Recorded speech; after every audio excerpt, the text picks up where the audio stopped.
કે જ્યાં દિયોદરના જેતળા 3 રસ્તા નજીક ચોરીની ઘટના બની છે। હાઈવે પર રામાઘણી ઓથોરિસેડ ડીલરમાંથી 3 નવા ટ્રેક્ટરની ચોરી થઈ ગઈ। ટ્રેક્ટર શોરૂમમાં સીસીટીવી ન હોવાને તસ્કરોએ લાભ ઉઠાવ્યો। અજાણ્યા તસ્કરો નવા ટ્રેક્ટરની ચોરી કરીને ફરાર થઈ ગયા। ટ્રેક્ટર એજન્સીના માલિકે ફરિયાદ કરતા પોલીસ દ્વારા તપાસ શરૂ કરાઈ છે। તો સૌથી મોટી કમનસીબી એ હતી કે આ શોરૂમમાં સીસીટીવી નહોતા, એટલે ચોર તેનો લાભ ઉઠાવીને 3 ટ્રેક્ટરની ચોરી કરીને ફરાર થઈ ગયા છે। હાલ તો પોલીસને ફરિયાદ કરવામાં આવી છે અને પોલીસ દ્વારા પણ હવે તપાસનો ધમધમાટ શરૂ કરાયો છે। અજાણ્યા વ્યક્તિ આવી અને ત્યાંથી લઈને ચોરાઈ ગયા। દરવાજે જોયું એટલે દરવાજો ખુલ્લો જ પડ્યો હતો, એટલે પછી પોલીસ સ્ટેશનમાં જઈને જાહેરાત કરી।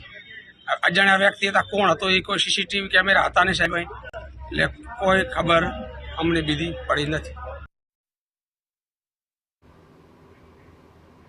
સમાચાર ડાંગથી મળી રહ્યા છે।